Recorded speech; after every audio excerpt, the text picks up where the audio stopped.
Welcome dear rockers, कैसे हैं आप सभी? बहुत बढ़िया है ना?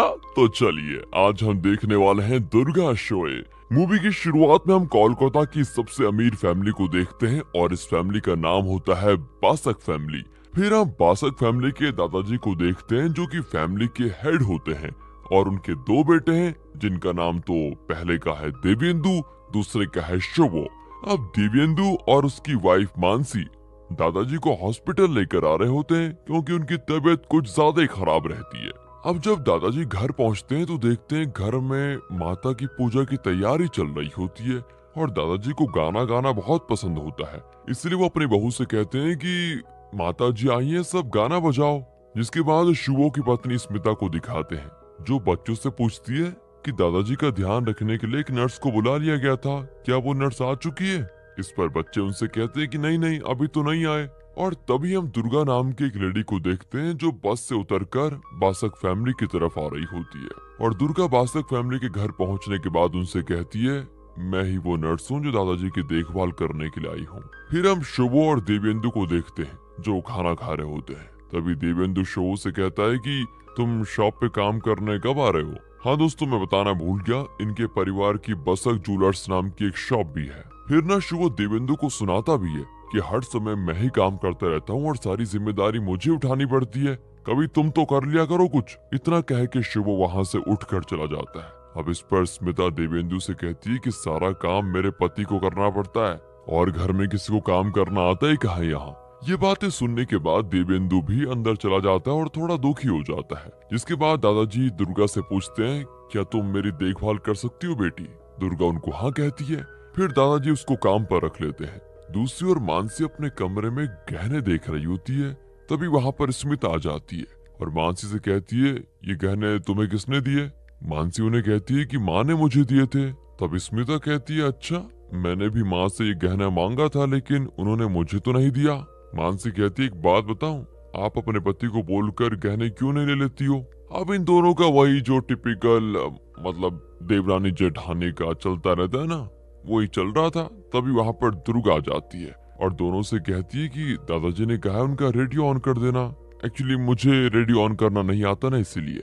अब इस पे मानसी स्मिता के बेटे ब्रिजू को दादाजी का रेडियो ऑन करने के लिए कह देती है। पर जब ब्रिजू रेडियो ऑन करने जा ही रहा होता है ना, तभी स्मिता उसे अपने पास बुला लेती है और उसे कहती है, तुम घर के नौकर नहीं हो जो हर समय दूसरों की बात मानकर काम करने चले जाते हो। ब्रिजू उनसे कहते हैं, माँ मैं तो अपने ही घर का काम कर रहा हूँ, इसमें नौकर वाली बात कहाँ से आ गई? बहुत बढ़िया बोला इसने। जिसके बाद ब्रिजू दादाजी के पास आता है और उनका रेडियो चालू कर देता है। ब्रिजू कहता है कि दादाजी, माता की पूजा के लिए पूरे 15 दिन बाकी हैं अभी और आपको अच्छे से तैयार हो जाना है।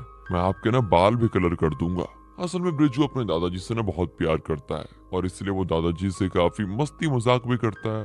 दादाजी भी दुर्गा से कह देते हैं, देखो मेरा पोता मुझे बहुत प्यार करता है। इनकी अपनी बातें चली रही होती है तभी वहाँ पर मानसी आ जाती है। फिर मानसी दुर्गा से उनके परिवार के बारे में पूछती है। दुर्गा बताती है कि मेरे पिताजी जिंदा तो हैं लेकिन उनकी हालत इतनी खराब रहती है कि वो बेड से उठ भी नहीं पाते। मेरी माँ एक एक्सीडेंट में चल बसी थी। फिर दुर्गा की बातें सुनने के बाद मानसी को दुर्गा से थोड़ा हमदर्दी हो जाती है। साथ ही मानसी दुर्गा को बताती है कि एक चीज का तुम ध्यान रखना, दादाजी को हर शाम 4 बजे चाय चाहिए होती है, इसलिए तुम कभी भूल मत जाना। उसके बाद दुर्गा वहाँ से चली जाती है। अब दादाजी मानसी से पूछते हैं कि तुम्हें दुर्गा कैसी लगी बेटी? वो भी कह देती है, मुझे बहुत अच्छी लड़की लगी। अब हम देखते हैं कि घर में चारों तरफ माता जी की पूजा का काम चल रहा होता है और माता जी को भी पूरी तरह से तैयार किया जा रहा होता है और सारा परिवार अंदर ही अंदर काफी खुश भी होता है कि एक अच्छा प्रोग्राम होने जा रहा है। लेकिन अगले दिन जब पूरा परिवार नींद में होता है तब दुर्गा इसका फायदा उठाकर दादाजी की अलमारी की चाबी चुरा लेती है। पता नहीं, शायद दुर्गा के अंदर लालच आ जाता है, जिस वजह से दुर्गा अलमारी खोलकर माता के सारे गहने लेकर घर से भाग रही होती है। पर दुर्गा के भागने से पहले ही मानसी उसको ऐसा करते हुए देख लेती है और दुर्गा को रोकने जाती है। पर दुर्गा तो ग्लास उठा लेती है और मानसी से कहती है कि अगर तुमने मुझे रोकने की कोशिश की तो मैं तुम्हें मार डालूंगी। लेकिन मानसी भी दुर्गा को पकड़ने जाती है और दोनों में झपड़ शुरू हो जाती है। मानसी कैसे भी करके दुर्गा से गहने वाला बैग तो ले लेती है और इतने में वहाँ पर स्मिता भी आ जाती है। स्मिता भी मानसी से कहती है, अरे तुम रुको, मैं पुलिस को बुलाती हूँ अभी। और दुर्गा मानसी के पैर पकड़कर माफी मांगने लग जाती है, जिस पर थोड़ी बातचीत करने के बाद मानसी उसको माफ कर देती है और स्मिता से कहती है तुम पुलिस को कॉल मत लगाओ, मुझे लगता है इसने ये जानबूझकर नहीं किया है। मानसी दुर्गा को एक मौका और देती है और उसे कहती है कि तुमने जहाँ से ये जेवर लिए हैं उसे वापस वहीं रख दो, मैं तुम्हें काम से भी नहीं निकालूंगी। अब इसके बाद स्मिता मानसी से थोड़ा गुस्सा हो जाती है क्योंकि मानसी एक चोर को घर में रख रही है और उसने चोरी करते हुए उसको देख भी लिया, फिर भी उसे माफ कर दिया। इसी के चलते स्मिता अपने पति को सारी बात बता देती है कि आज ऐसा ऐसा हुआ। तभी हम देखते हैं कि बसक घर की छोटी बेटी माता की पूजा के लिए घर आती है जिसका नाम पोनी होता है। वहाँ पोनी स्मिता के लिए काफी सारा सामान लाई होती है। फिर स्मिता पोनी को सारी बात बताती है कि मानसी ने दुर्गा को चोरी करने के बाद भी उसी की साइड ली है। अब रात के समय ना सभी दुर्गा की बात कर रहे होते हैं कि मानसी ने दुर्गा को घर में रहने की इजाजत क्यों दी आखिर। सभी कहते हैं कि अगर आगे कोई चोरी हुई तो उसका जिम्मेदार कौन होगा, इसलिए वो सभी मानसी पर चिल्लाते भी हैं और मानसी इस वजह से नाराज होकर चली जाती है और रोने भी लगती है। इतने में वहाँ पर ब्रिजू आ जाता है और अपनी चाची को रोते हुए देख लेता है। ब्रिजू भी दादाजी के पास जाकर उनको सारी बात बता देता है कि सभी लोग मिलकर मानसी चाची पर चिल्ला रहे हैं। दादाजी ब्रिजू से कहते हैं कि तुम जाके मानसी को वहां से लेके आ जाओ। ब्रिजू वापस मानसी चाची के पास जाता है और सभी से कह देता है कि दादाजी ने मानसी चाची को बुलाया है। इतना कहकर ब्रिजू चाची को वहां से लेकर जाता है। लेकिन अब दुर्गा भी इन सभी की बातें सुन लेती है कि कैसे ये सभी लोग मानसी को डांट रहे हैं कि तुमने एक चोर को घर में रखा, इसलिए बहुत शर्मिंदा हो जाती है और उसे अपनी गलती का पछतावा हो जाता है। फिर वो मानसी के पास जाती है, उससे अपने किए के लिए माफी भी मांगती है। अब घर में क्योंकि खुशी तो होनी थी क्योंकि पूजा का कार्यक्रम भी चल रहा था, हर तरफ पूजा का माहौल चलने लग जाता है और सभी माता की पूजा को बहुत अच्छे से तैयारी करने लग जाते हैं। साथ ही साथ दुर्गा भी सभी को अब काफी मदद करती है। जिसके बाद स्मिता दुर्गा को नई साड़ी पहनते हुए देखती है और मानसी से पूछती है कि दुर्गा को नई साड़ी किसने दी। मानसी कहती है मैंने दुर्गा को नई साड़ी दी है, पर ये बात शायद से स्मिता को अच्छी नहीं लगती और स्मिता मानसी के पास जाकर कह देती है कि शायद से तुम्हें दुर्गा के अंदर तुम्हारी मरी हुई बेटी दिख रही होगी।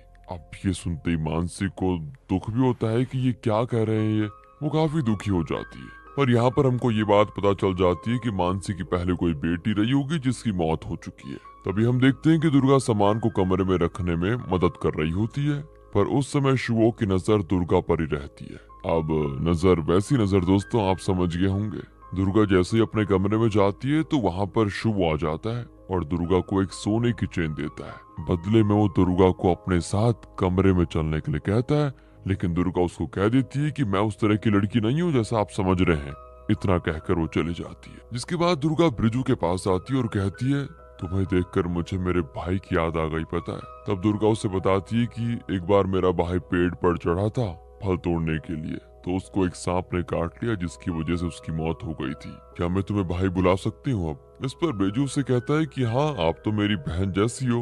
अब दुर्गा इस बात से अंदर ही अंदर बहुत ज्यादा खुश हो जाती है कि उसको एक भाई मिल गया। फिर हम मानसी और देवेंदु को अपने कमरे में बैठा देखते हैं। वहाँ देवेंदु मानसी से कहता है कि तुम्हें बुरा लगा ना जब भाभी ने तुम्हें कहा कि दुर्गा को देखकर तुम्हें अपनी बेटी की याद आ गई।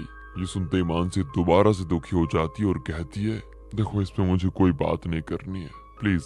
दूसरी ओर हम स्मिता को देखते हैं जो अपने गहने को देख रही होती है। तभी उसे पता चलता है कि उसके बैग से सोने की चेन गायब है, इसलिए वो शुभो से गहने के बारे में पूछती है। लेकिन शुभो तो उसको झूठ बोल देता है कि मैंने तो चेन देखी नहीं। लेकिन असल में शुभो के पास ही वो चेन होती है जो शुभो ने दुर्गा को देने के लिए स्मिता के बैग से निकाल ली थी। इसके बाद स्मिता को ये लगता है कि शायद दुर्गा ने ही उसकी सोने की चेन चुराई होगी, इसलिए स्मिता दुर्गा को बुलाती है। लेकिन दुर्गा कहती है मैंने कोई चेन नहीं चुराई है इस बार। पर स्मिता दुर्गा पर जरा भी विश्वास नहीं करती और दुर्गा का कमरा चेक करने लग जाती है। लेकिन अब दुर्गा शबो से कहती है कि तुमने स्मिता की चेन ली थी ना और वही तुम मुझे दे रहे थे, उस चेन को चुपचाप वापस कर दो। और जब स्मिता वापस आती है तो उसे अपने बैग में वो चेन मिल जाती है। तो स्मिता शुभो से कहती है कि अभी तो ये चेन यहाँ पर नहीं थी। पर शुभो उसको ये कहता है कि अरे तुमने ध्यान से नहीं देखा होगा। पर शुभो उल्टा उसको डांटते हुए कहता है कि अरे ध्यान से देखा करो, फालतू में दूसरों पर इल्जाम लगाती रहती हो। और दोस्तों सच्चाई क्या ये तो हमें ही पता है। फिर ब्रिजू रास्ते से अपने घर आ रहा होता है, तभी उसे कुछ लोग घेर लेते हैं और उसे कहते हैं कि हम जब तेरे पापा की दुकान पर चंदा मांगने गए थे तो उन्होंने हमारी बेइज्जती की है और हमें वहाँ से भगा दिया। अब हमसे तुझे कौन बचाएगा। इतना कहकर वो लोग ब्रिजू को बहुत मारने लग जाते हैं। लेकिन जब ये बात घर के लोगों को पता चलती है तो सभी लोग भागते हुए ब्रिजू के पास आ जाते हैं। फिर दुर्गा जल्दी से ब्रिजू के पास पहुंच जाती है और उन सभी लोगों को डंडे से मारती है और कहती है, आज के बाद मेरे भाई को हाथ मत लगा देना। जिसके बाद दुर्गा ब्रिजू को घर लेकर आती है और ब्रिजू की थोड़ा पट्टी वगैरह करती है। अब दादाजी भी शुभो से कहते हैं कि अरे तुमने अगर उनको चंदा दे दिया होता तो ब्रिजू के साथ ऐसा नहीं होता। शुभो कहते हैं लेकिन आप सुने तो उन्होंने 10,000 रुपए मांगे थे। पर दादाजी फिर भी कहते हैं कि देखो बिजनेस में दुश्मनों से संभल कर चलना होता है। आगे देखते हैं तो शुभो दुर्गा से कहता है कि सॉरी, मुझे तुम्हारे साथ वैसी बात नहीं करनी चाहिए थी। दुर्गा भी शुभो को माफ कर देती है। अब दुर्गा ब्रिजू से उन लोगों का एड्रेस पूछती है जिन्होंने ब्रिजू को मारा होता है। तब ब्रिजू दुर्गा को उन लोगों के गैराज के बारे में बता देता है। अब रात के समय दुर्गा उनके शॉप पर जाती है और उन लोगों के गैराज में बिल्कुल आग लगा देती है, जिस वजह से उनका पूरा गैराज ही जल जाता है। इसके बाद घर में माता की पूजा होने लग जाती है और सभी लोग बड़े खुश होते हैं। और अगले दिन शुभो दुकान से स्मिता के लिए सोने की चूड़ी लेकर आता है और उसे पहना देता है। दूसरी ओर देवेंदु सभी को यह खुशखबरी बताता है कि जिन्होंने ब्रिजू पर हमला किया था उनके दुकान में रातों रात आग लग गई। अब ये सुनते ही सभी बड़े खुश हो जाते हैं, लेकिन किसी को ये बात तो पता ही नहीं कि दुकान में आग दुर्गा ने लगाई होती है। फिर दादाजी ब्रिजू और दुर्गा से कहते हैं, देखो मेरा रेडियो खराब हो गया है, मैं गाना कैसे सुनूंगा इस पर। अब दुर्गा उन्हें कहती, देखो आप बुरा ना मानो तो मैं गा सकती हूँ ऐसे।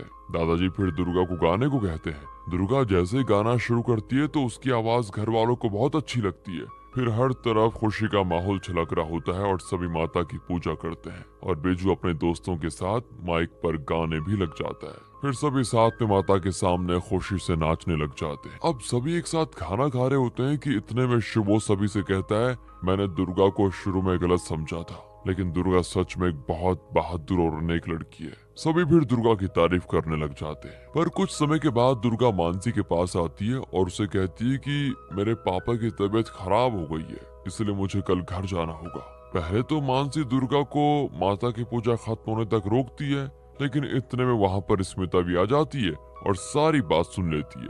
फिर स्मिता दुर्गा से कहती है कि देखो जल्दी से तुम अपने पापा के पास जाओ, उनका ख्याल रखने का टाइम है तुम्हारा अभी। रात के समय मानसी और देवेंदु कमरे में होते हैं और देवेंदु कुछ ढूंढ रहा होता है कि इतने में मानसी देवेंदु से पूछती है, क्या ढूंढ रहे हो। देवेंदु बताता है कि मैं अपने 5,000 रुपए ढूंढ रहा हूँ। वो मानसी से कहता है कि कहीं दुर्गा ने चुरा तो नहीं ली दोबारा। लेकिन मानसी अब देवेंदु से कहती है कि देखो सभी लोग दुर्गा को हमेशा ही गलत समझते हुए आए हैं और घर में कुछ भी होता है तो हम सारा इल्जाम उसी पर डाल देते हैं। आगे मानसी कहती है कि मैंने दुर्गा को साफ कह दिया है कि तुम हमेशा के लिए यहाँ से चले जाओ, इसी में तुम्हारी खुशी है। और ये कहकर मानसी रोने भी लग जाती है। अगले दिन सभी खाना खा रहे होते हैं और तभी मानसी दुर्गा को अपने साथ खाने को कहती है। फिर रात के समय सभी माता की पूजा करने लगते हैं और नाचना गाना शुरू कर देते हैं। सभी बड़े खुश होते हैं। फिर सभी लोग माता की विसर्जन के लिए जाते हैं, लेकिन मानसी दादाजी का ख्याल रखने के लिए रुक जाती है और दुर्गा मानसी से इजाजत लेकर अपने घर के लिए चली जाती है। इसके बाद हम दुर्गा के पति को देखते हैं जिसका नाम माधव होता है और माधव एक क्रिमिनल था जो कुछ दिन पहले ही जेल से छूटा होता है। माधव दुर्गा से कहता है कि मैं जेल में था और तुम मुझे एक भी बार देखने नहीं आई, साथ ही तुमने मेरा कॉल भी नहीं उठाया। वो दुर्गा के साथ अपने घर आता है और दुर्गा से कहता है, तुम जिस घर में रुकी थी वो बहुत ही अमीर लोगों का घर है और इसीलिए मैं उस घर में अब चोरी करने का प्लान बना रहा हूँ। लेकिन दुर्गा महादेव की चोरी में साथ देने से बिल्कुल मना कर देती है। महादेव दुर्गा से कहता है कि अगर तुमने मेरा साथ नहीं दिया तो मैं उनको बता दूंगा कि तुम भी एक चोर हो। और असल में दोस्तों ये सच भी होता है, क्योंकि दुर्गा भी पहले अपने पति की तरह चोरी ही करती थी, लेकिन ना चाह के भी दुर्गा को महादेव की बात अब माननी पड़ती है। फिर माधव दुर्गा को प्लान बताता है कि आज की रात कोई भी घर में नहीं होगा और तुम्हें बस चौकीदार को प्रसाद खिलाना है जिसमें बेहोशी की दवा मिला ली है, और फिर हम जल्दी से घर में घुसकर चोरी कर लेंगे। ऐसा ही कुछ होता है और दुर्गा चौकीदार को प्रसाद देकर बेहोश कर देती है। फिर माधव अपने लोगों के साथ घर में घुस जाता है और उसे घर में घुसते हुए मानसी देख लेती है और भागते हुए दादाजी के पास जाती है। लेकिन माधव और उसके लोग वहां भी पहुंच जाते हैं और मानसी और दादाजी को पकड़ लेते हैं। फिर माधव मानसी के सिर पर मारकर उसे बेहोश कर देता है। अब जब मानसी को होश आता है तो वो देखती है कि सभी घर के लोग उसके सामने खड़े होते हैं। फिर मानसी उनसे पूछती है कि दादाजी कहाँ पर हैं? उन्हें कुछ हुआ तो नहीं? इस पर सभी लोग कहते हैं कि उन्हें कुछ नहीं हुआ और वो चोर भी पकड़े गए। पर मानसी कुछ समझ नहीं पा रही होती है और सभी से पूछती है कि चोरों को किसने पकड़ा। इस पर वो लोग बताते हैं कि दुर्गा ने चोरों को पकड़ाया है, जिसके बाद दुर्गा सभी को बताती है कि महादेव मेरा पति है और जब महादेव चोरी करने घर में घुसा था तो मैंने पुलिस को फोन करके सारी बात बता दी, क्योंकि दोस्तों दुर्गा इस घर के साथ कभी गलत नहीं होना देना चाहती थी। फिर पुलिस उन चोरों को पकड़कर जेल में डाल देती है, लेकिन साथ ही साथ पुलिस दुर्गा को भी अपने साथ पुलिस स्टेशन लेकर जाती है, क्योंकि दुर्गा के नाम पर पहले कुछ चोरी के केसेस दर्ज थे। लेकिन बासक परिवार दुर्गा से वादा करता है कि हम दुर्गा को जल्दी से जेल से बाहर निकालेंगे और मानसी भी दुर्गा को अपना ख्याल रखने को कह देती है। देखो मूवी में कुछ था तो नहीं, लेकिन अब मूवी है तो एक्सप्लेन तो करनी पड़ेगी। बाकी अगर आपको लगा हो कुछ अच्छा तो कमेंट करके बता दीजिए। वीडियो अच्छी लगी हो, एक्सप्लेनेशन अच्छा लगा हो तो लाइक कीजिए और चैनल को सब्सक्राइब भी कर दे। मिलते हैं अगली वीडियो।